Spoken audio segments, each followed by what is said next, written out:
únoru se u nás na fakultě strojního inženýrství konala soutěž ve stavbě jednoduchých robotických modelů.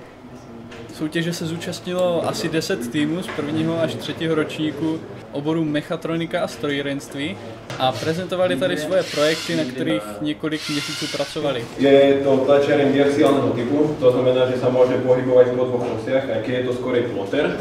Roboti byli postaveni ze stavebnice LEGO Mindstorms, která je vybavená řídící jednotkou, servomotory a senzory. Samotná konstrukce robota, stejně jako vytvoření ovládacího kódu, bylo ale záležitostí jednotlivých týmů. Pro psaní programů se používaly například programovací jazyky MATLAB a Simulink. Někteří roboti navazují na starší školní projekty a jiné se zaměřují na praktické využití.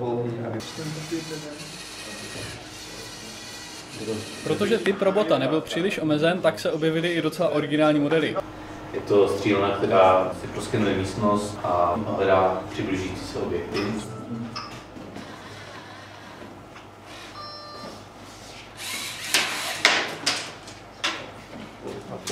Jedna je málo, jo?